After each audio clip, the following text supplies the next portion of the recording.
Hi, I'm Kaviraj from scoringtarget.com.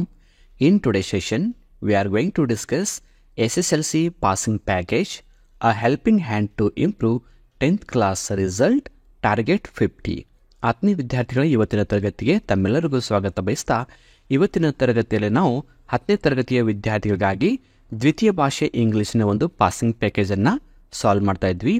ಈ passing ಪ್ಯಾಕೇಜ್ನ ಒಂದು target ಎಷ್ಟಂದರೆ target 50 ಅಂದರೆ 50 ಅಂಕಗಳನ್ನು ಕನಿಷ್ಠವಾಗಿ ಒಂದು ಪಡ್ಕೋಬೇಕಾದ ಇಂಪಾರ್ಟೆಂಟ್ ಟಾಪಿಕ್ ಬಗ್ಗೆ ಇವತ್ತು ನಾವು ಡಿಸ್ಕಸ್ ಮಾಡ್ತಾ ಇದ್ವಿ. ಈ ಒಂದು PDF ಬುಕ್ಕನ್ನು ನೀವು ಡೌನ್ಲೋಡ್ ಮಾಡ್ಕೋಬೇಕಂದ್ರೆ ಅದರ ಲಿಂಕನ್ನು ಕಾಮೆಂಟ್ ಬಾಕ್ಸಲ್ಲಿ ಕೇಳ್ತೀವಿ, ಸೊ ಕ್ಲಿಕ್ ಮಾಡಿ ಡೌನ್ಲೋಡ್ ಮಾಡ್ಕೋಬಹುದು.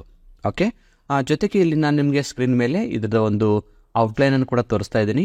ಅಂದರೆ important link for SSLC exam preparation. So ನಿಮ್ಮ SSLC ಎಕ್ಸಾಮ್ ಪ್ರಿಪರೇಷನ್ಗೆ ಬೇಕಾದಂಥ ಇಂಪಾರ್ಟೆಂಟ್ ಲಿಂಕ್ಗಳು ಕೂಡ ಇದೆ. ಈ PDF ನೋಟ್ಸ್ ನೀವು ಡೌನ್ಲೋಡ್ ಮಾಡಿಕೊಂಡ್ರೆ ಅಲ್ಲೆಲ್ಲ ಈ ಲಿಂಕ್ಗಳನ್ನು ನೀವು ಪಡ್ಕೋಬೋದು. ಇಲ್ಲಿ ಲಿಂಕಲ್ಲಿ ನಮಗೆ ಯಾವುದಿದೆ, ಇಲ್ಲಿ ಟೇಬಲಲ್ಲಿ SSLC ಕನ್ನಡ ನೋಟ್ಸ್ ಇದೆ, ಇಂಗ್ಲೀಷ್, ಹಿಂದಿ, ಮ್ಯಾಥಮೆಟಿಕ್ಸ್, ಸೈನ್ಸ್ ಮತ್ತು ಸೋಷಿಯಲ್ ಸೈನ್ಸ್ ಜೊತೆಗೆ SSLC ಕ್ವಶನ್ ಪೇಪರ್ಸ್ ಇವೆ. ಇವುಗಳ ಲಿಂಕನ್ನು ಸೈಡಲ್ಲಿ ಕೊಟ್ಟಿರ್ತೀನಿ. ಕ್ಲಿಕ್ ಹಿಯರ್ ಅಂತ ಇದೆಯಲ್ಲ, ಅಲ್ಲಿ ನೀವು ಕ್ಲಿಕ್ ಮಾಡಿದಾಗ ಅಷ್ಟು ಸಬ್ಜೆಕ್ಟ್ಗಳ ನೀವು ಇಂಪಾರ್ಟೆಂಟ್ ನೋಟ್ಸನ್ನು ಪಡ್ಕೋಬೋದು. ಜೊತೆಗೆ ಇಂಗ್ಲೀಷ್ ಗ್ರಾಮರ್ ಇದೆ SSLCಗೆ ಸಂಬಂಧಪಟ್ಟಂಥದ್ದು, ಮತ್ತು ಎಸ್ಸೆಗಳ ನೋಟ್ಸ್ ಇದೆ. ಆಮೇಲೆ ನಮ್ಮ ಯೂಟ್ಯೂಬ್ ಚಾನಲ್ನ ಒಂದು ಲಿಂಕ್ ಕೂಡ ಇದೆ. ಸೊ ನೀವು ಆಡಿಯೋ ವಿಡಿಯೋಗಳನ್ನು ನೋಡಬೇಕಂದ್ರೆ ಯೂಟ್ಯೂಬ್ ಚಾನಲ್ಗೆ ಹೋಗ್ಬೋದು. ಇಷ್ಟು ಇಲ್ಲಿ ನಾವು ಕೊಡ್ತಕ್ಕಂಥ ಒಂದು ಶಾರ್ಟ್ ಆದ ಒಂದು ಡಿಸ್ಕ್ರಿಪ್ಷನ್. ಸೊ ಈಗ ನಾವು ನೆಕ್ಸ್ಟ್ ಏನು ಹೋಗ್ತಾ ಇದ್ದೀವಿ, ಇಲ್ಲಿ ಪ್ರಿಫೇಸ್ ಇದೆ. ಈ ಬುಕ್ಕಿಗೆ ಸಂಬಂಧಪಟ್ಟಂತೆ ಒಂದು ಸಂಕ್ಷಿಪ್ತವಾದ ಮಾಹಿತಿಯನ್ನು ಟೀಚರ್ಸ್ಗೆ ಮತ್ತು ವಿದ್ಯಾರ್ಥಿಗಳಿಗೆ ಈ ಒಂದು ಮಾಹಿತಿಯನ್ನು ಓದ್ಕೊಳ್ಳಿ. ಆನಂತರ ಈ ಪುಸ್ತಕಿಗೆ ಸಂಬಂಧಪಟ್ಟಂತೆ ಒಂದು ಇಂಟ್ರಡಕ್ಷನ್ ಇದೆ. ಈ ಪುಸ್ತಕವನ್ನು ನೀವು ಯಾವ ಥರ ಪ್ರಿಪೇರ್ ಆದರೆ ಟಾರ್ಗೆಟ್ 50 ನೀವು ಸ್ಕೋರ್ ಮಾಡ್ಬೋದು ಅಂತ ಇಲ್ಲಿ ನಾನು ಶಾರ್ಟಾಗಿ ಕೊಟ್ಟಿದ್ದೀನಿ. ಈಗ ನಾವು ನೇರವಾಗಿ ವಿಷಯಕ್ಕೆ ಬಂದಾಗ ಇಲ್ಲಿ ನಾವು 50 ಅಂಕವನ್ನು ಪಡ್ಕೋಬೇಕಾದಂಥ ಇಂಪಾರ್ಟೆಂಟ್ ಟಾಪಿಕಲ್ಲಿ ಮೊದಲೇ ಒಂದು ಟಾಪಿಕ್ ಇದೆ, ಕೋಡ್ ಫ್ರಾಮ್ ಮೆಮೊರಿ. ಇದು ಕ್ವಾಲಿಟಿ ಆಫ್ ಮರ್ಸಿ ಪೊಯಮ್ನ ಒಂದು ಪೊಯಮನ್ನು ಕೊಟ್ಟಿದ್ದೀವಿ. ಇದು 4 ಅಂಕದ ಒಂದು ಪ್ರಶ್ನೆಯಾಗಿ ನಿಮ್ಮ ಎಕ್ಸಾಮ್ಗಳಲ್ಲಿ ಕೇಳ್ತಾರೆ. ಸೊ ಇಲ್ಲಿ ಈ ಕ್ವಾಲಿಟಿ ಆಫ್ ಮರ್ಸಿ ಪೊಯಮ್ನ ಸ್ಟಾನ್ಜಾಗಳನ್ನು ಕೊಟ್ಟಿದ್ದೀನಿ. ಇಷ್ಟು ಸ್ಟಾನ್ಜಾನ ನೀವು ಬಹೆಟ್ ಮಾಡಿದರೆ ಸಾಕು, 4 ಅಂಕ ಎಕ್ಸಾಮ್ಗಳಲ್ಲಿ ಬಂದೇ ಬರುತ್ತೆ. ಅದರಲ್ಲಿ ಒಂದು ಸ್ಟಾನ್ಜಾ ನಿಮಗೆ ಕೇಳ್ತಾರೆ, ಒಂದು ಸ್ಟಾನ್ಜಾವನ್ನು ಈಸಿಯಾಗಿ ಬರೀಬೋದು. ಈ ಒಂದು ಪೊಯಮ್ ಬದಲಾಗಿ ನೀವು ಬ್ಲೈಂಡ್ ಬಾಯ್ ಪೊಯಮನ್ನು ಕೂಡ ಓದ್ಕೋಬೋದು. ಕ್ವಾಲಿಟಿ ಆಫ್ ಮರ್ಸಿ ಮತ್ತು ಬ್ಲೈಂಡ್ ಬಾಯ್ ನಿಮಗೆ ಆಪ್ಷನ್ ಇರುತ್ತೆ. ಸೊ ಒಂದು ಓದ್ಕೊಂಡ್ರು ಕೂಡ ಓಕೆ. ಆನಂತರ ಎರಡನೇ ಒಂದು ಟಾಪಿಕ್ ಯಾವುದಂದರೆ answer the following question in about 8 to 10 sentences ಇದೆ. 4 ಅಂಕದ ಪ್ರಶ್ನೆ. ಇದು ಗ್ರ್ಯಾಂಡ್ಮಾ ಕ್ಲೆಮ್ಸೆಟ್ರಿ ಒಂದು ಪೊಯಮ್ನ ಸಂಬಂಧಪಟ್ಟಂಥ ಸಾರಾಂಶ ಇರುತ್ತೆ. ಸೊ ಇದೊಂದು ಕೂಡ ನಿಮಗೆ ಕಂಪಲ್ಸರಿಯಾಗಿ 4 ಅಂಕದ ಪ್ರಶ್ನೆಗೆ ಕೇಳ್ತಾರೆ. ಸೊ ಇಲ್ಲಿ ಕೊಟ್ಟಂಥ ಒಂದು ಶಾರ್ಟ್ ಆದ ಒಂದು ಸಮರಿ ಏನಿದೆ ತುಂಬ ಈಸಿಯಾಗಿದೆ, ನೀವು ಇದನ್ನು ಓದ್ಕೋಬೋದು. ಜೊತೆಗೆ ಇಲ್ಲಿ ನಾನು ನಿಮಗೆ QR ಕೋಡ್ಗಳನ್ನು ಕೂಡ ಕೊಟ್ಟಿದ್ದೀನಿ. ಈ QR ಕೋಡನ್ನು ನಿಮ್ಮ ಮೊಬೈಲಲ್ಲಿ ಸ್ಕ್ಯಾನ್ ಮಾಡಿದ್ರೆ ಸಾಕು, ಈ ಪೊಯಮ್ಗೆ ಸಂಬಂಧಪಟ್ಟಂತೆ ನಿಮಗೆ ಡಿಟೇಲ್ ಆದ ಒಂದು ವಿವರಣೆ ಎಕ್ಸ್ಪ್ಲನೇಷನ್ ಇರುತ್ತೆ ಇಂಗ್ಲೀಷ್ನಲ್ಲಿ ಮತ್ತು ಕನ್ನಡದಲ್ಲಿ. ಇದಾದ ನಂತರ ನಾವು ನೆಕ್ಸ್ಟ್ ಹೋಗ್ತಾ ಇದ್ದೀವಿ. Answer the following question in 5 to 6 ಸೆಂಟೆನ್ಸಸ್ಗೆ ಸಂಬಂಧಪಟ್ಟಂಥ 3 ಅಂಕದ ಪ್ರಶ್ನೆ ಇದೆ. ಇದು ಜಾಯ್ ಪೊಯಮ್ 2ನ ಒಂದು ಶಾರ್ಟ್ ಆದ ಸಮರಿ ಇದೆ. ಇದು ಕೂಡ 3 ಅಂಕದ ಒಂದು ಪ್ರಶ್ನೆಯಾಗಿ ನಿಮಗೆ ಎಕ್ಸಾಮ್ಗಳಲ್ಲಿ ಕೇಳ್ತಾರೆ. ಸೊ ಇಲ್ಲಿ ಕೊಟ್ಟಂಥ ಶಾರ್ಟ್ ಆದ ಸಮರಿಯನ್ನು ಓದ್ಕೊಳ್ಳಿ. ಜೊತೆಗೆ ಇಲ್ಲಿ ಕೊಟ್ಟಂಥ QR ಕೋಡ್ ಸ್ಕ್ಯಾನ್ ಮಾಡಿ ಈ ಸಾರಾಂಶವನ್ನು ನೀವು ಕನ್ನಡದಲ್ಲಿ ಎಕ್ಸ್ಪ್ಲನೇಷನನ್ನು ನೋಡ್ಬೋದು. ಇದಾದ ನಂತರ ಒಂದು ಕ್ವಶನ್ ಟ್ಯಾಗ್ ಇದೆ 1 ಅಂಕದ್ದು. ಸೊ ಕ್ವಶನ್ ಟ್ಯಾಗನ್ನು ನಿಮ್ಗೆ ಯಾವ ಥರ ಎಕ್ಸಾಮ್ಗಳಲ್ಲಿ ಕೇಳ್ತಾರೆ, ಪಾಸಿಟಿವ್ ಸ್ಟೇಟ್ಮೆಂಟ್ ಇದ್ದಾಗ ಮತ್ತು ನೆಗೆಟಿವ್ ಸ್ಟೇಟ್ಮೆಂಟ್ ಇದ್ದಾಗ ಬೇರೆ ಬೇರೆ ಟೆನ್ಸ್ಗಳಲ್ಲಿ ಯಾವ ಥರ ಕ್ವಶನ್ ಟ್ಯಾಗ್ ಮಾಡಬೇಕು ಅನ್ನೋದು ಕೂಡ ನಾನಿಲ್ಲಿ ಎಕ್ಸ್ಪ್ಲೈನ್ ಮಾಡಿದ್ದೀನಿ. ಇದಾದ ನಂತರ ನಾವು ಮುಂದೆ ನಮ್ಮ ಒಂದು ಹಾಟ್ ಟಾಪಿಕ್ ಯಾವುದಂದರೆ off to outer space tomorrow morning. ಈ ಪೊಯಮ್ಗೆ ಸಂಬಂಧಪಟ್ಟಂತೆ 2 ಅಂಕದ ಪ್ರಶ್ನೆಗಳನ್ನು ನಿಮ್ಮ ಎಕ್ಸಾಮ್ಗಳಲ್ಲಿ ಕೇಳ್ತಾರೆ. ಸೊ ಇಲ್ಲಿ ಎಕ್ಸಾಮ್ಗಳಲ್ಲಿ ಕೇಳಬಹುದಾದಂಥ ಇಂಪಾರ್ಟೆಂಟ್ ಪ್ರಶ್ನೆಗಳನ್ನು ಮಾತ್ರ ನಾನಿಲ್ಲಿ ಕೊಟ್ಟಿದ್ದೀನಿ, ಇವುಗಳನ್ನು ನೀವು ಓದ್ಕೋಬೋದು.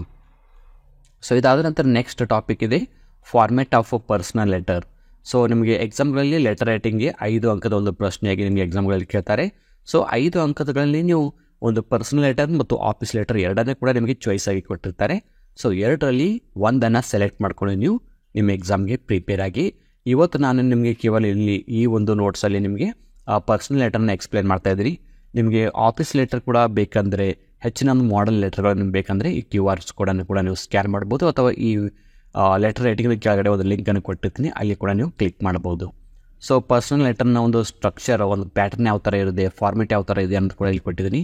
From address, date, dear, body of the letter, complementary ending, ಕೊನೆಗೆ ಟು ಅಡ್ರೆಸ್ ಇದೆ. ಇಲ್ಲಿ ಒಂದು ಫಾರ್ಮೆಟ್ ಜೊತೆಗೆ ಒಂದು ಮಾಡೆಲ್ ಲೆಟರನ್ನು ಕೂಡ ಕೊಟ್ಟಿದ್ದೀನಿ 5 ಅಂಕದ ಒಂದು ಪ್ರಶ್ನೆಯಾಗಿ. Imagine that you are Suraj or Gauri studying in a government high school Malgudi. Write a letter to your father about your preparation for final exam. ನಿಮ್ಮ ಒಂದು ಕೊನೆಯ ಪರೀಕ್ಷೆಗೆ, ವಾರ್ಷಿಕ ಪರೀಕ್ಷೆಗೆ ನೀವು ಯಾವ ಥರ ಪೂರ್ವ ಸಿದ್ಧತೆ ಮಾಡ್ಕೋತಾ ಇದ್ದೀರಾ, ಯಾವ ಥರ ಸ್ಟಡಿ ಮಾಡ್ಕೋತಿದ್ದೀರಾ, ಅದರ ಬಗ್ಗೆ ಕೂಡ ನಿಮಗೆ ಮಾಹಿತಿ ಇರುತ್ತೆ. ಸೊ ಈ ಲೆಟರ್ನ ಯಾವ ಥರ ಬರೀಬೇಕು ಅಂತ ಇಲ್ಲಿ ನಾನು ಸಾಲ್ವ್ ಮಾಡಿ ತೋರಿಸಿದ್ದೀನಿ. ಇದನ್ನು ನೀವು ವಿಡಿಯೋ ಸ್ಟಾಪ್ ಮಾಡ್ತಾ ಈ ಲೆಟರ್ನ ಓದ್ಕೊಳ್ಳಿ. ಜೊತೆಗೆ ನಿಮಗೆ ಪ್ರಾಕ್ಟೀಸ್ ಸಲುವಾಗಿ ಇಲ್ಲಿ ಒಂದು 3 ಲೆಟರ್ಗಳನ್ನು ಕೊಟ್ಟಿದ್ದೀನಿ. Letter writing 3 questions for practice. So ಈ ಲೆಟರ್ಗಳನ್ನು ಕೂಡ ನೀವು ಓದ್ಕೋಬೋದು, ಪ್ರಾಕ್ಟೀಸ್ ಮಾಡ್ಕೊಳ್ಳಿ. ಹೆಚ್ಚಿನ ಒಂದು ಲೆಟರ್ಗಾಗಿ ಇಲ್ಲಿ ಕೆಳಗಡೆ ಲಿಂಕ್ ಇರುತ್ತೆ, ಕ್ಲಿಕ್ ಮಾಡಿದಾಗ ನಿಮಗೆ ಆ ಎಲ್ಲ ಒಂದು ಲೆಟರ್ಗಳ ತಮಗೆ ಒಂದು ನೋಟ್ಸ್ ಕೂಡ ದೊರಕುತ್ತೆ. ಇದಾದ ನಂತರ ನಮಗೆ ಬ್ಯಾಲೆಡ್ ಆಫ್ ದ ಟೆಂಪೆಸ್ಟ್ ಇದೆ. ಈ ಒಂದು ಪೊಯಮ್ದಿಂದ ನಮಗೆ ಎಕ್ಸಾಮ್ಗಳಲ್ಲಿ ಎಕ್ಸ್ಟ್ರಾಕ್ಟ್ ಪ್ರಶ್ನೆಗಳು ಬರ್ತಕ್ಕಂಥ ಸಾಧ್ಯತೆ ಇದೆ. ಇದು 3 ಅಂಕದ ಒಂದು ಪ್ರಶ್ನೆಗೆ ಕೇಳ್ತಾರೆ. ಸೊ ಈ ಪ್ರಶ್ನೆ ಮತ್ತು ಉತ್ತರಗಳ ಎಕ್ಸ್ಪ್ಲನೇಷನನ್ನು QR ಕೋಡಲ್ಲಿ ಸ್ಕ್ಯಾನ್ ಮಾಡಿದ್ರೆ ಅದರ ವಿಡಿಯೋ ತಮಗೆ ಸಿಗುತ್ತೆ. ಜೊತೆಗೆ PDF ನೋಟ್ಸ್ ಕೂಡ ಸಿಗುತ್ತೆ. ಇಲ್ಲಿ ನಾನು ಸುಮಾರು ಒಟ್ಟಾರೆಯಾಗಿ ನಾನು ಇಲ್ಲಿ ಈ ಒಂದು ಪದ್ಯಕ್ಕೆ ಸಂಬಂಧಪಟ್ಟಂತೆ 5 ಇಂಪಾರ್ಟೆಂಟ್ ಎಕ್ಸ್ಟ್ರಾಕ್ಟ್ ಪ್ರಶ್ನೆಗಳನ್ನು ಕೊಟ್ಟಿದ್ದೀನಿ. ಇವುಗಳನ್ನು ಕೂಡ ನೀವು ಓದ್ಕೊಳ್ಳಿ. ಇದಾದ ನಂತರ essay writing. So essay writing ನಮಗೆ 4 ಅಂಕದ ಪ್ರಶ್ನೆಗೆ ಕೇಳ್ತಾರೆ. ಎಕ್ಸಾಮ್ಗಳಲ್ಲಿ ಯಾವ ಎಸ್ಸೆಗಳನ್ನ ಕೇಳಬಹುದು ಅಂತ ಇಲ್ಲಿ ಮೋಸ್ಟ್ ಎಕ್ಸ್ಪೆಕ್ಟೆಡ್ ಎಸ್ಸೆಗಳ ಲಿಸ್ಟ್ ಕೊಟ್ಟಿದ್ದೀನಿ. ಒಂದು COVID-19, second air pollution, third computer, fourth environmental pollution, fifth water pollution, sixth mobile phones, 7 internet ಇದೆ, 8ನೇದು ಗ್ಲೋಬಲ್ ವಾರ್ಮಿಂಗ್. ಇವು ಮೋಸ್ಟ್ ಎಕ್ಸ್ಪೆಕ್ಟೆಡ್ ಇವೆ. ಸೊ ಇನ್ನೂ ಹೆಚ್ಚಿನ ಒಂದು ಎಸ್ಸೆಗಳ ನೀವು ನೋಡಬೇಕಂದ್ರೆ ಈ ಲಿಂಕ್ ಕೂಡ ಕೊಟ್ಟಿದ್ದೀನಿ. ಈ ಲಿಂಕ್ ಮೇಲೆ ಕ್ಲಿಕ್ ಮಾಡಿದ್ರೆ ನಾನು ಇಲ್ಲಿವರೆಗೆ ಮಾಡಿದಂಥ 42 ಎಸ್ಸೆಗಳ ನೋಟ್ಸನ್ನು ನೀವು PDF ಅಲ್ಲಿ ಡೌನ್ಲೋಡ್ ಮಾಡ್ಕೋಬೋದು. ಸೊ ಇದರಲ್ಲಿ ನಾನು 2 ಎಸ್ಸೆಗಳನ್ನ ಸಾಲ್ವ್ ಮಾಡಿದ್ದೀನಿ. ಒಂದು ಏರ್ ಪೊಲ್ಯೂಷನ್ ಎಸ್ಸೆ ಕೊಟ್ಟಿದ್ದೀನಿ, ಅದರ ಒಂದು ಇಂಟ್ರಡಕ್ಷನ್ ಇದೆ. ಇನ್ನು ಏರ್ ಪೊಲ್ಯೂಷನ್ಗೆ ರೀಸನ್ಸ್ ಏನು ಮತ್ತು ಅದಕ್ಕೆ ಸೊಲ್ಯೂಷನ್ಸ್, ಅದಾದ ನಂತರ ಒಂದು ಕೊನೆಗೆ ಕನ್ಕ್ಲೂಷನನ್ನು ಕೂಡ ಕೊಟ್ಟಿದ್ದೀನಿ. ಸೊ ವಿಡಿಯೋನ ನೀವು ಪಾಸ್ ಮಾಡ್ತಾ ಸ್ಟಾಪ್ ಮಾಡ್ತಾ ಇವುಗಳನ್ನು ಓದ್ಕೊಳ್ಳಿ. ಆನಂತರ ಒಂದು COVID-19ಗೆ ಸಂಬಂಧಪಟ್ಟಂಥ ಒಂದು ಎಸ್ಸೆನ ಮಾಡೆಲ್ ಕೂಡ ಕೊಟ್ಟಿದ್ದೀನಿ. ಈ ಮಾಡೆಲಲ್ಲಿ ನಾನು introduction, major symptoms of COVID-19, advice to be safe and ಕನ್ಕ್ಲೂಷನನ್ನು ಕೂಡ ಕೊಟ್ಟಿದ್ದೀನಿ. ಇದಾದ ನಂತರ ಮತ್ತೆ ಇಂಪಾರ್ಟೆಂಟ್ ಟಾಪಿಕ್ ಯಾವುದಂದರೆ ಹೀರೋ ಲೆಸನ್. ಈ ಹೀರೋ ಪಾಠದಿಂದ ನಮಗೆ ಎಕ್ಸ್ಟ್ರಾಕ್ಟ್ ಪ್ರಶ್ನೆಗಳು ಬರ್ತಕ್ಕಂಥ ಒಂದು ಸಾಧ್ಯತೆ ಇರೋದ್ರಿಂದ ಇಲ್ಲಿ ಎಕ್ಸ್ಟ್ರಾಕ್ಟ್ ಪ್ರಶ್ನೆಗಳನ್ನ ಮಾತ್ರ ಡಿಸ್ಕಸ್ ಮಾಡಿದ್ರಿ. ನಿಮಗೆ ಈ ಪಾಠದಿಂದ 2 ಅಂಕದ 3 ಅಂಕದ ಪ್ರಶ್ನೆಗಳು ಬೇಕಾದರೆ ಕೂಡ ಈ QR ಕೋಡನ್ನು ಸ್ಕ್ಯಾನ್ ಮಾಡ್ಕೋಬೋದು. ಇಲ್ಲಿ ನಾವು ಒಂದು ಎಕ್ಸ್ಟ್ರಾಕ್ಟ್ ಪ್ರಶ್ನೆಗಳು ಹೀರೋ ಪಾಠದಿಂದ ಯಾವುದು ಬರ್ಬೋದು ಅಂತಕ್ಕಂಥ ಇಂಪಾರ್ಟೆಂಟ್ ಪ್ರಶ್ನೆಗಳನ್ನ ಮಾತ್ರ ನಿಮಗೆ ಇಲ್ಲಿ ನೋಟ್ಸ್ ರೂಪದಲ್ಲಿ ಕೊಟ್ಟಿದ್ದೀನಿ. ಒಟ್ಟಾರೆ 6 ಪ್ರಶ್ನೆಗಳೇನಿವೆ ಈ ಪಾಠದಿಂದ ಬರ್ತಕ್ಕಂಥ ಮೋಸ್ಟ್ ಹಾಟ್ ಕ್ವೆಶನ್ಸ್ ಅಂತಲೇ ಹೇಳ್ಬೋದು. ಸೊ ನಂತರದ ಒಂದು ಟಾಪಿಕ್ ಯಾವುದಂದರೆ ದ ಕಾನ್ಸರ್ಟ್ ಲೆಸನ್ ಇದೆ. ಇಲ್ಲಿ 2 ಅಂಕದ ಪ್ರಶ್ನೆಗಳು ಬರ್ತಕ್ಕಂಥ ಸಾಧ್ಯತೆಗಳು, 2 ಅಂಕದ ಒಂದು ಪ್ರಶ್ನೆಗಳಿವೆ. ಯಾವ್ಯಾವ ಪ್ರಶ್ನೆಗಳನ್ನು ಯಾವ ಎಕ್ಸಾಮಲ್ಲಿ ಕೇಳಿದ್ರು ಅಂತ ಕೂಡ ನಾನು ಬ್ರ್ಯಾಕೆಟಲ್ಲಿ ಕೊಟ್ಟಿದ್ದೀನಿ. ಇಲ್ಲಿ 2020ರಲ್ಲಿ ಕೇಳಿದಂಥ ಒಂದು ಕ್ವೆಶನ್ಗಳನ್ನ ಕೊಟ್ಟಿದ್ದೀನಿ, 2018ರದಿದೆ. ಸೊ ಇಲ್ಲಿ ಈ ಒಂದು ಪಾಠದಿಂದ ನಮಗೆ 2 ಅಂಕದ ಒಂದು 6 ಇಂಪಾರ್ಟೆಂಟ್ ಕ್ವೆಶನ್ಸ್ ಇವೆ. ಇವುಗಳನ್ನು ಓದ್ಕೊಂಡ್ರೆ ಅವುಗಳನ್ನು ಕೇಳ್ತಕ್ಕಂಥ ಸಾಧ್ಯತೆ. ಇದಾದ ನಂತರ ನೆಕ್ಸ್ಟ್ ನಾವೀಗ ನಾರಾಯಣಪುರ್ ಇನ್ಸಿಡೆಂಟ್ಗೆ ಹೋಗ್ತಾ ಇದ್ದೀವಿ. ಈ ಒಂದು ಸಪ್ಲಿಮೆಂಟ್ ರೀಡಿಂಗ್ದಿಂದ ಕೂಡ ನಮಗೆ 2 ಅಂಕದ ಪ್ರಶ್ನೆಗಳ ಒಂದು ಪ್ರಶ್ನೆ ಬರುತ್ತೆ. ಇಲ್ಲಿ ನಾವು ಸಿರೀಸ್ ಎಕ್ಸಾಮ್ 2015ರಂದು ಮತ್ತು 2020, 2016ರಂದು ಕೇಳಿದಂಥ ಪ್ರಶ್ನೆಗಳು, 2019ರಂದು ಕೇಳಿದಂಥ ಪ್ರಶ್ನೆಗಳು, ಈ ಎಕ್ಸಾಮ್ಗಳಲ್ಲಿ ಪ್ರೀವಿಯಸ್ ಇಯರಲ್ಲಿ ಜಾಸ್ತಿ ರಿಪೀಟೆಡ್ ಆದಂಥ ಪ್ರಶ್ನೆಗಳನ್ನ ಇಲ್ಲಿ ನಾನು ಡಿಸ್ಕಸ್ ಮಾಡಿದ್ದೀನಿ. ಜೊತೆಗೆ ಈ ಒಂದು ಪಾಠದಿಂದ ನಾರಾಯಣಪುರ ಇನ್ಸ್ಟಿಟ್ಯೂಟ್ ಪಾಠದಿಂದ ಒಟ್ಟಾರೆ ನಿಮಗೆ 7 ಪ್ರಶ್ನೆಗಳನ್ನು ಕೊಟ್ಟಿದ್ದೀನಿ. ಈ 7 ಪ್ರಶ್ನೆಗಳು ಕೂಡ ತುಂಬಾ ಇಂಪಾರ್ಟೆಂಟ್ ಆಗಿವೆ. ಇದಾದ ನಂತರ ನಮಗೆ ಎಕ್ಸ್ಟ್ರಾಕ್ಟ್ ಪ್ರಶ್ನೆಯಲ್ಲಿ ಒಂದು ಸಪ್ಲಿಮೆಂಟರಿ ರೀಡಿಂಗ್ ಪಾಠ ಇನ್ನೊಂದು ಅಂದರೆ ಅ ಗ್ರೇಟ್ ಮಾರ್ಟಿರ್ ಎವರ್ ಚೆರಿಸ್ಡ್ ಇದೆ. ಇದು ಕೂಡ 2 ಅಂಕದ ಪ್ರಶ್ನೆ. ಇಲ್ಲಿ ನಾನು ಒಟ್ಟಾರೆಯಾಗಿ 2017ರಿಂದ ಯಾವ ಪ್ರಶ್ನೆಗಳನ್ನು ಕೇಳಿದ್ರು ಅಂತ ಇಂಪಾರ್ಟೆಂಟ್ ಕ್ವೆಶನ್ಗಳನ್ನ ಅದರ ಜೊತೆಗೆ ಅವನ್ನು ಇಯರಲ್ಲೂ ಕೂಡ ಕೊಟ್ಟಿದ್ದೀರಿ, ಯಾವಾಗ ನಿಮಗೆ ಪ್ರಶ್ನೆಗಳನ್ನ ಕೇಳಿದ್ರು ಅಂತ. ಸೊ ಈ ಗ್ರೇಟ್ ಮಾರ್ಟಿರ್ ಎವರ್ ಚೆರಿಸ್ಡ್ ಪಾಠದಿಂದ 7 ಇಂಪಾರ್ಟೆಂಟ್ ಕ್ವೆಶನ್ಸ್ ಇವೆ, ಅವುಗಳನ್ನು ಕೂಡ ನೀವು ನೋಡ್ಕೊಳ್ಳಿ. ಇದಾದ ನಂತರ ನಮ್ಮ ಗ್ರಾಮರ್ಗೆ ಸೆಕ್ಷನ್ಗೆ ಸಂಬಂಧಪಟ್ಟಂಥ ಇನ್ಫಿನಿಟಿವ್ಸ್ ಇದೆ. ಇನ್ಫಿನಿಟಿವ್ ನಿಮಗೆ 1 ಅಂಕದ ಪ್ರಶ್ನೆಯಾಗಿ ಮಲ್ಟಿಪಲ್ ಚಾಯ್ಸ್ ಕ್ವೆಶನ್ಸ್ ಕೇಳ್ತಾರೆ. ಅಂದರೆ SSLC ಎಕ್ಸಾಮ್ನ ಇಂಗ್ಲೀಷರ ಪ್ರಶ್ನೆ ಪತ್ರಿಕೆಯಲ್ಲಿ ಮೇನ್ ಕ್ವೆಶನ್ ನಂಬರ್ 1ನಲ್ಲಿ ಬರ್ತಕ್ಕಂಥ ಈ ಒಂದು ಮಲ್ಟಿಪಲ್ ಚಾಯ್ಸ್ ಕ್ವೆಶನ್ ಇದೆ. ಇನ್ಫಿನಿಟಿವ್ ಅಂದರೆ 2+ ವರ್ಬ್ ಇರ್ತಕ್ಕಂಥ ಒಂದು ಪ್ರಶ್ನೆ ಇದೆ. ಸೊ ಇದನ್ನು ಯಾವ ಥರ ಇನ್ಫಿನಿಟಿವ್ ಅಂದರೆ ಏನು, ಇನ್ಫಿನಿಟಿವ್ಗೆ ಸಂಬಂಧಪಟ್ಟಂಥ ಎಕ್ಸಾಂಪಲ್ಸ್ ಮತ್ತು ಯಾವ ಒಂದು ಇಂಪಾರ್ಟೆಂಟ್ ಪಾಯಿಂಟ್ಸ್ಗಳನ್ನು ನೆನಪಿಟ್ಕೋಬೋದು, ಅದರ ಫಾರ್ಮುಲಾ, ಎಕ್ಸಾಂಪಲ್ಸನ್ನು ಕೂಡ ನಾನಿಲ್ಲಿ ಕೊಟ್ಟಿದ್ದೀನಿ. ಸೊ ಕ್ಲಿಯರಾಗಿ ಓದ್ಕೊಳ್ಳಿ. ಈ ಒಂದು PDF ನೋಟ್ಸ್ನ ಲಿಂಕ್ ಕಾಮೆಂಟ್ ಬಾಕ್ಸಲ್ಲಿರುತ್ತೆ, ಕ್ಲಿಕ್ ಮಾಡಿ ಡೌನ್ಲೋಡ್ ಮಾಡ್ಕೊಂಡು ನಿಮ್ಮ ಮೊಬೈಲಲ್ಲಿ ಸೇವ್ ಮಾಡ್ಕೊಳ್ಳಿ. ಆ ನಂತರ ಈ PDF ಒಂದೊಂದು ಪೇಜು ನೀವು ಡೈಲಿಯಾಗಿ ಓದ್ತಾ ಹೋಗ್ಬೋದು. ಆ ನಂತರ ನೆಕ್ಸ್ಟ್ ಟಾಪಿಕ್ ಯಾವುದಂದರೆ ಇಫ್ ಕ್ಲಾಸ್. ಇಫ್ ಕ್ಲಾಸಲ್ಲಿ ನಾವು ಥರ್ಡ್ ಕಂಡೀಷನಲ್ ಸೆಂಟೆನ್ಸನ್ನು ನಮ್ಮ SSLC ಎಕ್ಸಾಮ್ಗಳಲ್ಲಿ ಕೇಳ್ತಾರೆ. ಇದು ಕೂಡ 1 ಅಂಕದ ಒಂದು ಮಲ್ಟಿಪಲ್ ಚಾಯ್ಸ್ ಕ್ವೆಶನ್ ಇದೆ. ಸೊ ಕಂಡೀಷನಲ್ ಸೆಂಟೆನ್ಸ್ ಅಂದರೆ ಏನು, ಅದಕ್ಕೆ ಸಂಬಂಧಪಟ್ಟಂತೆ ಎಕ್ಸಾಂಪಲ್, ಫಾರ್ಮುಲಾ ಮತ್ತು ಎಕ್ಸಾಮ್ಗಳಲ್ಲಿ ಯಾವ ಥರ ಪ್ರಶ್ನೆಗಳನ್ನು ಕೇಳ್ತಾರೆ ಅಂತಕ್ಕಂಥ ಮಾಡೆಲ್ ಪ್ರಶ್ನೆಗಳನ್ನು ಕೂಡ ನಾನು ಇಲ್ಲಿ ಡಿಸ್ಕಸ್ ಮಾಡಿದ್ದೀನಿ. ಇದಾದ ನಂತರ ನಮಗೆ ಸ್ಕೋರ್ ಆಗ್ತಕ್ಕಂಥ ಇನ್ನೊಂದು ಟಾಪಿಕ್ ಅಂದರೆ ಸ್ಟೋರಿ ಡೆವಲಪ್ಮೆಂಟ್ ಇದೆ. ಇದು ನನಗೆ ಇಲ್ಲಿ 3 ಅಂಕದ ನಿಮಗೆ ಒಂದು ಪ್ರಶ್ನೆಯನ್ನು ಸ್ಟೋರಿ ಡೆವಲಪ್ಮೆಂಟ್ ಕೇಳ್ತಾರೆ. ಆ ಕ್ಲೂಸ್ ರೂಪದಲ್ಲಿ ಡ್ಯಾಶ್ ರೂಪದಲ್ಲಿ ನಿಮಗೆ ಒಂದು ಸ್ಟೋರಿಯನ್ನು ಕೊಟ್ಟಿರ್ತಾರೆ. ಆ ಸ್ಟೋರಿಯನ್ನು ಓದ್ಕೊಂಡು ನಿಮ್ಮದೇ ಆದ ಒಂದು ಸ್ಟೈಲಲ್ಲಿ ಅಥವಾ ಓನ್ ಇಮ್ಯಾಜಿನೇಷನ್ನ ಮಾಡಿಕೊಂಡು ಆ ಸ್ಟೋರಿಯನ್ನು ನೀವು ಎಕ್ಸ್ಪ್ಲೇನ್ ಮಾಡ್ಬೋದು. ಇಲ್ಲಿ ನಿಮಗೆ ಮಾಡೆಲ್ ಆಗಿ 2 ಸ್ಟೋರಿ ಕೊಟ್ಟಿದೆ. ಒಂದು ಈ ಅಕ್ಬರ್ ಬೀರ್ಬಲ್ ಸ್ಟೋರಿ ಇದೆ, ಇನ್ನೊಂದು ಒಂದು ಗಾರ್ಡನ್ಗೆ ಸಂಬಂಧಪಟ್ಟಂಥ ಒಂದು ಸ್ಟೋರಿ ಇದೆ. ಇದನ್ನು ಕೂಡ ಓದ್ಕೊಳ್ಳಿ. ಸೊ ಇದಾದ ನಂತರ ನಮಗೆ ಈ ಪಾಠದಿಂದ ಮತ್ತೆ ನೆಕ್ಸ್ಟ್ ಪಾಠಗಳು ಯಾವುದಂದರೆ colours of silence. So colours of silence ಪಾಠದಿಂದ ನಿಮಗೆ 3 ಅಂಕದ ಒಂದು ಲಾಂಗ್ ಆನ್ಸರ್ ಬರುತ್ತೆ, essay 2 ಅಂತಲೇ ಹೇಳ್ತೀವಿ.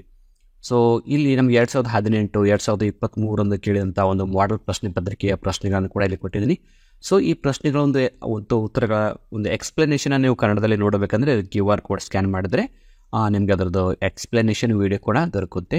ಕಲರ್ಸ್ ಆಫ್ ಸೈಲೆನ್ಸ್ ಪಾಠದಿಂದ ನಮಗೆ ಮೋಸ್ಟ್ ಎಕ್ಸ್ಪೆಕ್ಟೆಡ್ ಆಗಿ 4 ಪ್ರಶ್ನೆಗಳಿವೆ. ಅವುಗಳನ್ನು ನೀವು ತುಂಬ ಕೇರ್ಫುಲ್ಲಾಗಿ ಪ್ರಾಕ್ಟೀಸ್ ಮಾಡಿ, ಯಾಕಂದರೆ 3 ಅಂಕದ ಪ್ರಶ್ನೆಗಳಿರೋದಿದೆ. ಸೊ ಅದಾದ ನಂತರ ನಾವು ನೋಡೋದು ರೀಡಿಂಗ್ ಪ್ಯಾಸೇಜ್ಗೆ ಸಂಬಂಧಪಟ್ಟಂತೆ. ಪ್ಯಾಸೇಜ್ ರೀಡಿಂಗ್ ತುಂಬ ಈಸಿಯಾಗಿರುತ್ತೆ, ಯಾಕಂದರೆ ಅಲ್ಲೇ ನಿಮಗೆ ಪ್ಯಾಸೇಜನ್ನು ಕೊಟ್ಟಿರ್ತಾರೆ. ಆ ಪ್ಯಾಸೇಜ್ ಕೆಳಗಡೆ ನಿಮಗೆ 2 ಅಂಕದ 2 ಪ್ರಶ್ನೆಗಳನ್ನು ಕೊಟ್ಟಿರ್ತಾರೆ. ಸೊ ನೀವು ಅಲ್ಲೇ ಪ್ಯಾಸೇಜಲ್ಲಿ ಹುಡುಕಿ ಅವುಗಳನ್ನು ಬರೀಬೇಕು. ಸೊ ಇದು ಕೂಡ ನಮಗೆ ಮೋಸ್ಟ್ ಎಕ್ಸ್ಪೆಕ್ಟೆಡ್ ಆಗಿ 4 ಅಂಕವನ್ನು ಈಸಿಯಾಗಿ ಪಡ್ಕೋಬೋದು. ಇನ್ನು ಪ್ಯಾಸೇಜನ್ನು ಯಾವ ಥರ ಓದಬೇಕು, ಅಲ್ಲಿ ಕ್ಲೂಸು ಮತ್ತು ಟ್ರಿಕ್ಸ್ ಏನು ಅಂತ ಇಲ್ಲಿ 4 ಟ್ರಿಕ್ಸನ್ನು ಕೂಡ ಎಕ್ಸ್ಪ್ಲೇನ್ ಮಾಡಿದ್ರಿ. ಜೊತೆಗೆ ನಿಮಗೆ ಒಂದು ಇಲ್ಲಿ ಪ್ಯಾಸೇಜ್ ಕೊಟ್ಟಿದ್ದೀನಿ, ಆ ಪ್ಯಾಸೇಜಿನ ಪ್ರಶ್ನೆಗಳು ಮತ್ತು ಉತ್ತರವನ್ನು ಕೊಟ್ಟಿದ್ದೀನಿ. ಇದಾದ ನಂತರ ತಮಗೆ ಬರ್ತಕ್ಕಂಥ ಮತ್ತೊಂದು ಹಾಟ್ ಟಾಪಿಕ್ ಯಾವುದಂದರೆ profile writing. So profile writing ತಮಗೆ 3 ಅಂಕದ ಪ್ರಶ್ನೆಯಾಗಿ ಎಕ್ಸಾಮ್ಗಳಲ್ಲಿ ಕೇಳ್ತಾರೆ. ಸೊ ಪ್ರೊಫೈಲ್ ಅಂದರೆ ಏನು, ಅದನ್ನು ಬರೀತಕ್ಕಂಥ ಟ್ರಿಕ್ಸನ್ನು ಇಲ್ಲಿ ನಾನು ಚಿತ್ರಗಳ ಮೂಲಕ ಕೂಡ ಎಕ್ಸ್ಪ್ಲೇನ್ ಮಾಡಿದ್ದೀನಿ. ಅದಾದ ನಂತರ ನಿಮಗೆ ಮಾಡೆಲ್ ಆಗಿ ಎಕ್ಸಾಮ್ಗಳಲ್ಲಿ ಯಾವ ಥರ ಕೇಳ್ಬೋದು ಅಂತ ಪ್ರಶ್ನೆಗಳನ್ನು ಕೂಡ ಕೊಟ್ಟಿದ್ದೀನಿ. Given below is a profile, write a paragraph using the clues given below ಅಂತ ನಿಮಗೆ ಪ್ರಶ್ನೆಯನ್ನು ಎಕ್ಸಾಮ್ಗಳಲ್ಲಿ ಕೇಳ್ತಾರೆ. ಇದು 3 ಅಂಕದ ಒಂದು ಪ್ರಶ್ನೆ. ಇಲ್ಲಿ ನಾನು ನೆಲ್ಸನ್ ಮಂಡೇಲಾ ಅವರ ಒಂದು ಪ್ರೊಫೈಲನ್ನು ಕೊಟ್ಟಿದ್ದೀನಿ. ಇನ್ನೊಂದು ಮಾಡೆಲ್ ಆಗಿ ನಿಮಗೆ ಜೇನ್ ಆಸ್ಟನ್ ಅವರ ಇಂಗ್ಲೀಷ್ ರೈಟರ್ ಬಗ್ಗೆಯೂ ಕೂಡ ಒಂದು ಪ್ರೊಫೈಲನ್ನು ಕೊಟ್ಟಿದ್ದೀನಿ. ಇವು 2 ಪ್ರೊಫೈಲ್ಗಳನ್ನು ಪ್ರಾಕ್ಟೀಸ್ ಮಾಡಿಕೊಳ್ಳಿ. ಇಷ್ಟು ನೀವು ಕೇರ್ಫುಲ್ಲಾಗಿ ನೀವು ಪ್ರಾಕ್ಟೀಸ್ ಮಾಡಿದ್ದೆ ಆದರೆ, ಮತ್ತು ಇಲ್ಲಿ ನಾನು ಕೊಟ್ಟಂಥ ಲಿಂಕ್ಗಳು ಮತ್ತು QR ಕೋಡ್ಗಳನ್ನು ಸ್ಕ್ಯಾನ್ ಮಾಡಿ ಅಲ್ಲಿ ಬರ್ತಕ್ಕಂಥ ನೋಟ್ಸನ್ನು ನೀವು ಪ್ರಿಪೇರ್ ಆದರೆ ಡೆಫಿನೆಟಾಗಿ ನೀವು ಎಕ್ಸಾಮ್ಗಳಲ್ಲಿ ಪಾಸ್ ಆಗ್ತಕ್ಕಂಥ ಒಂದು ಸ್ಕೋರಿ ಅಂಕಗಳನ್ನು ಪಡ್ಕೋಬೋದು ಅಂತ ಇಲ್ಲಿ ನಾವು ತಿಳ್ಕೊತೀವಿ. ಸೊ ಈ ಒಂದು ಪಾಸಿಂಗ್ ಪ್ಯಾಕೇಜನ್ನು ರೆಡಿ ಮಾಡಿದ್ವಿ. ತುಂಬ ಕಲರ್ಫುಲ್ ಆಗಿದೆ, ಜೊತೆಗೆ ತುಂಬ ಕಡಿಮೆ ಪೇಜಲ್ಲಿ ಮಾಡಿರ್ತಕ್ಕಂಥದ್ದು. ಒಟ್ಟಾರೆಯಲ್ಲಿ 13 ಪೇಜ್ಗಳಿವೆ. ಸೊ ನೀವು ಈ 13 ಪೇಜ್ಗಳಲ್ಲಿ ಮೊದಲು 2 ಪೇಜ್ಗಳನ್ನು ಇಂಟ್ರಡಕ್ಷನ್ಗೆ ಸಂಬಂಧಪಟ್ಟಂಥ ಇದೆ. 10 ಪೇಜ್ಗಳನ್ನ ನಾವು ಇವು ಟಾಪಿಕನ್ನು ಕೊಟ್ಟಿದ್ದೀವಿ. ಈ 10 ಪೇಜ್ಗಳನ್ನು ನೀವು ಡೈಲಿ ಪ್ರಾಕ್ಟೀಸ್ ಮಾಡಿದರೆ, 1 ಪೇಜನ್ನು 1 ದಿನಕ್ಕೆ ಅಥವಾ 1 ಪೇಜನ್ನು 2 ದಿನಕ್ಕೆ ಅಂದ್ಕೊಂಡು ನೀವು ಪ್ರಾಕ್ಟೀಸ್ ಮಾಡಿದ್ರೆ ಕೂಡ ಒಂದು 15 ದಿನದಲ್ಲಿ ಇಷ್ಟು ನೀವು ಇಡೀ ಸಿಲೆಬಸನ್ನು ಕವರ್ ಮಾಡ್ಕೋಬೋದು. ಸೊ ಇದರ ಜೊತೆಗೆ ಈ 6 ಇಲ್ಲಿ ಇಂಗ್ಲೀಷ್ ವಿಷಯದ ಜೊತೆಗೆ ಉಳಿದ ಸಬ್ಜೆಕ್ಟ್ಗಳ ಒಂದು ಪಾಸಿಂಗ್ ಪ್ಯಾಕೇಜನ್ನು ಕೂಡ ನಾವು ರೆಡಿ ಮಾಡಿದ್ವಿ. ಅವುಗಳ ಲಿಂಕ್ ಕೂಡ ಕಾಮೆಂಟ್ ಬಾಕ್ಸಲ್ಲಿ ಹಾಕಿರ್ತೀನಿ. ಸೊ ಕ್ಲಿಕ್ ಮಾಡಿ ಡೌನ್ಲೋಡ್ ಮಾಡ್ಕೊಳ್ಳಿ. ಒಟ್ಟಾರೆ ಈ 6 ವಿಷಯಗಳ ನೀವು ಒಂದು ಪಾಸಿಂಗ್ ಪ್ಯಾಕೇಜನ್ನು ಡೌನ್ಲೋಡ್ ಮಾಡ್ಕೋಬೇಕಂದ್ರೆ ಒಂದೇ ಲಿಂಕಲ್ಲಿ ನಿಮಗೆ 6 ಪಾಸಿಂಗ್ ಪ್ಯಾಕೇಜ್ ಸಿಗುತ್ತೆ. ಸೊ ಆ ಲಿಂಕನ್ನು ಒಂದು ಲಿಂಕ್ ಏನಿದೆ ಕಾಮೆಂಟ್ ಬಾಕ್ಸಲ್ಲಿ ಕೊಟ್ಟಿರ್ತೀನಿ. ಸೊ ಅಲ್ಲಿ ಕ್ಲಿಕ್ ಮಾಡಿದಾಗ ನಿಮಗೆ 6 ಒಂದು ಪಾಸಿಂಗ್ ಪ್ಯಾಕೇಜ್ಗಳು, 6 ವಿಷಯಗಳ ಪಾಸಿಂಗ್ ಪ್ಯಾಕೇಜನ್ನು ನೀವು ಡೌನ್ಲೋಡ್ ಮಾಡ್ಕೋಬೋದು. ಜೊತೆಗೆ ಈ ವಿಡಿಯೋನ ನಿಮ್ಮೆಲ್ಲ SSLC ಫ್ರೆಂಡ್ಸ್ ಗ್ರೂಪಲ್ಲಿ ಶೇರ್ ಮಾಡ್ಕೊಳ್ಳಿ, ಅವ್ರಿಗೆ ಕೂಡ ಕಲಿಯೋಕ್ಕೆ ಹೆಲ್ಪ್ ಆಗುತ್ತೆ. ಜೊತೆಗೆ ಈ ವಿಡಿಯೋಗೊಂದು ಲೈಕ್ ಮಾಡಿ ಅಂತ ಹೇಳ್ತಾ ಇವತ್ತಿನ ಕ್ಲಾಸನ್ನು ಇಲ್ಲಿಗೆ ಮುಗಿಸ್ತಾ ಇದ್ದೀನಿ. So thank you all for watching the video. If you like the video, subscribe to our channel to get more videos. Thank you all.